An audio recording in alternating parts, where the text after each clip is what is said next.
Ay naku, ano nangyari dito? May harang na pala dito ngayon. Uy, may bumabarel. Uy, checkpoint. Yari tayo mga boss. May checkpoint.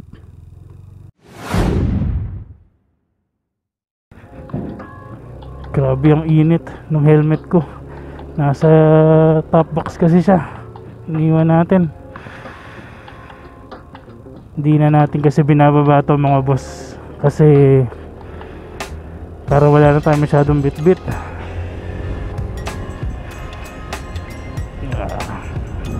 Ahay, Saturday pero traffic. Grabe. Gamit pa rin natin tong ating Rusi Flex na talaga namang reliable. Ay naku, ano nangyari dito? Tanggal ang kanyang bumper. Sobra init. Let's go home. Ano nyo, ang sarap pa rin talagang gamitin itong Rusi natin, no? 8 months ko nang ginagamit to mga boss, at talaga namang masasabi kong reliable tong motor na to. Masarap siyang gamitin. Napaka dali niyang isingit-singit. Gawa nang hindi siya ganong kalakihan, at hindi rin naman siya ganong kaliit, pero napakadali niyang isingit-singit. May harang na pala dito ngayon. Bawal na yung mga truck. Sobrang bibigat kasi ng mga truck. Masisira tong tulay na to mga boss. Napakasarap gamitin ito mga boss. Wala pa ako nagiging issue dito. Yung mga sinasabi dun sa forum, sa mga group na nagkakaproblema sila sa ganito, na mahirap daw mag-start. Actually nagawa natin ng paraan yung ibang mga minor concern lang, no? Wala pa akong major concern dito within the period na ginagamit ko siya sa loob ng 8 months. At talaga namang masasabi ko na napaka-reliable niya, kasi ngayon nakukuha ko na yung 45 to 47 km per liter ang konsumo ko. Nung una, oo, medyo mabigat siya nung mga time na break-in period pa lang niya. Siguro nasa 30 to 35 km per liter siya. Pero nung na-break-in na siya, nung naghalos 1,500 km na ako, nagpo 45 to 47 km na siya. 45 pagka barubal tayo mag-drive. Alam niyo naman, minsan hindi naman laging tipid mode, at minsan may pagmamadali. Pero nakukuha ko na yung 45 to 47 km per liter. Before 30 to 35. Ang gulo nga.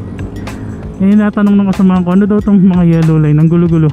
Pag na-break-in nyo na siya, 45 to 47 km, nasasabi ko. Hindi ko lang nagagawa pa ng video yung yung pag yung total gas consumption niya. Lalagyan natin ng video yon, pero after nun papakita ko sa inyo kung ano yung total consumption natin. Gagawin natin ng isang araw lang yon para sure. Hindi yung putol-putol na araw, kasi pag putol-putol na araw hindi maganda yung konsumo natin. Nun dapat isang araw lang na diretso. Kunyari babiyahe tayo, full tank natin siya, and then after natin ma-full tank, babiyahe natin siya. After natin, kunyari pauwi na, i-full tank ulit natin siya, and then doon natin kukunin yung total gas consumption natin. Kasi yung kunyari magpapagas ako ngayon, tapos putol-putol natin siyang kukuhanan, hindi maganda, hindi tama. Kaya mas maganda kunin natin siya ng isang araw. Wala pa akong ina-add dito na talagang major na replacement. Ang ginagamit, ang pinalitan ko lang dito, ito yung side mirror natin. Ano pa ba? Yung gas tank cap. Kasi nung chinek ko nung kabibili ko lang tong kay Flex, although marami din naman nagsasabi sa group na may butas din yung kanila, pero hindi kasi normal, hindi tama na may butas yung gas tank cap. Kasi anong nangyayari, may gas yung tank, yung yung utility box mo pag binuksan mo, tapos tumatagas yung gas doon kapag naaalog yung motor. Kaya kaya binilang ko siya. Ang nabili kong replacement is yung pang XRM. Pasok na pasok siya doon mga boss. Hindi ko siya hinayaan na may butas kasi hindi maganda. Kasi sinasabi naman doon sa group, sa mga forum na singawan daw yon. Hindi po, meron po singawan na nakatutok pa ilalim si Flex. Yun po ang singawan ng tangke niya. May makikita kayo ko sa may bandang left na bahagi nung ni Flex ng flarings niya. Meron doon, makikita nyo, nasa left siya. Nanggaling yun sa tangke. Yun yung pinakasingawan nung niya, gas tank niya. Ano pa ba nadagdag natin? Wala na, itong mating na lang.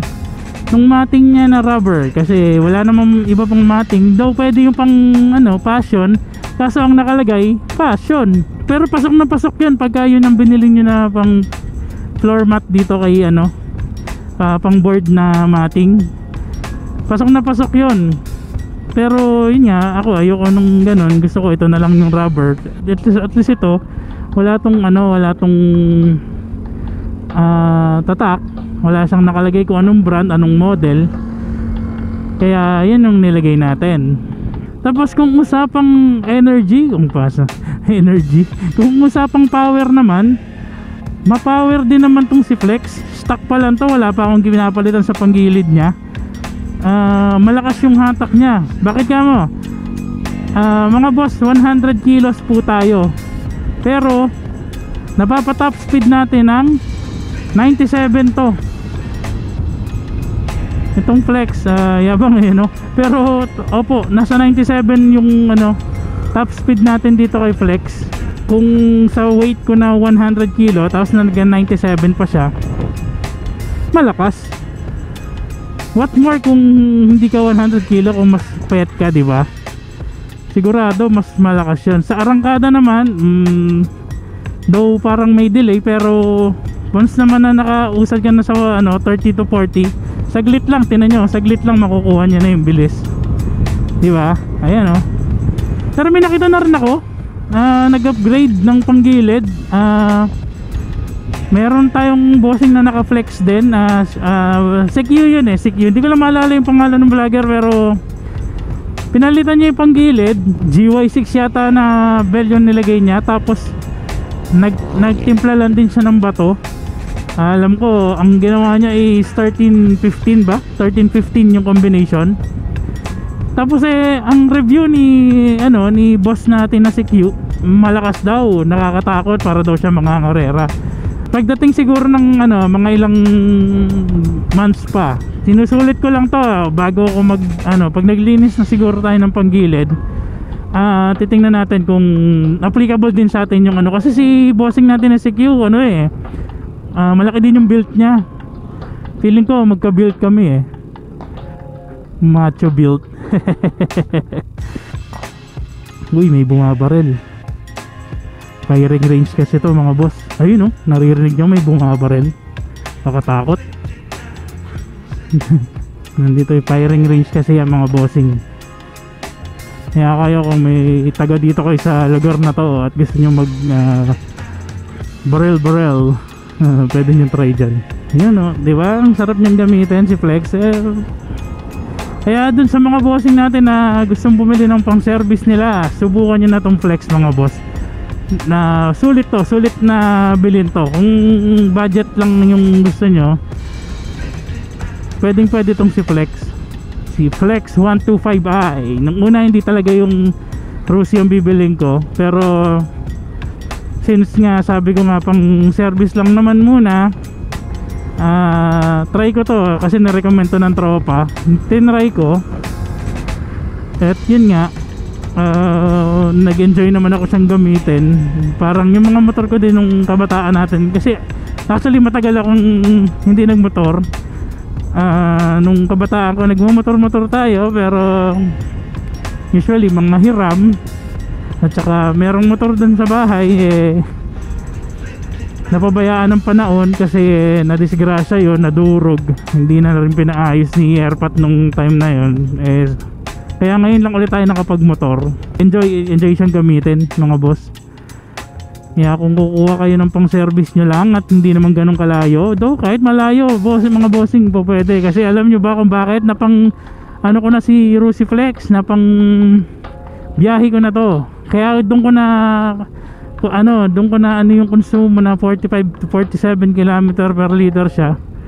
Na pambiyahe ko na to ng from Pampanga to Nueva Ecija sa may Gapan, Little Bigan. Kalalabas lang actually ng papel ko nun. Kaya nag-iaya silang pumiyahe, mga kasama natin sa opisina. Yun, sabi ko sige, biyahe tayo, sama ako. At para matesting ko na rin kako tong durability ni Flex at saka performance niya sa daan. At yun nga, okay naman, goods na goods, wala naging problema. Uy, checkpoint, yari tayo mga boss. May checkpoint.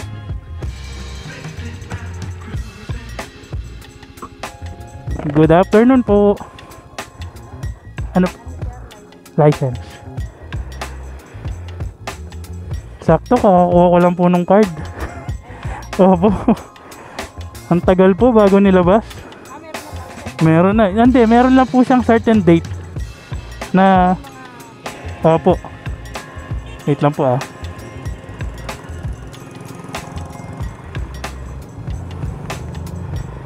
Yan po.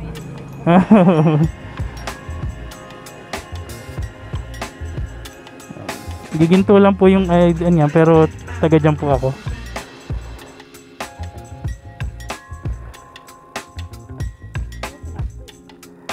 Po, nung time kasi na kumuha ko, ang dami palang requirements. Sabi ko pagbalik na lang, may bayad din po pala yun. Opo, may babayaran din daw po.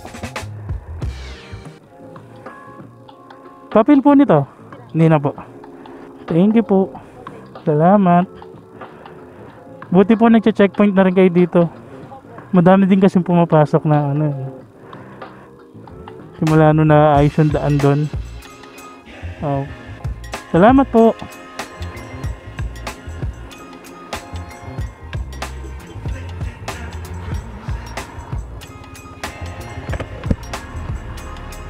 Tara po. Yun po. Yun. Dapat laging kompleto yung mga papel nyo mga boss. Kasi pag may checkpoint na ganon, nako, yari kayo, huli kayo. Kaya tayo, may papel tayo, may kompleto kompleto papeles ng motor natin. At nila kinuha na ni ma'am kasi siguro dahil natakot sa akin. Kasi siguro ay kompleto naman yung detalye nung natin, lisensya at saka nagpakita na ako national ID. Kasi yung address ko hindi na dito sa lugar namin. Yung address ko ay dun sa dati namin bahay nung ako'y binata pa. Hindi na rin kinuha ni ma'am at may plaka na rin naman tayo. Sakto, no?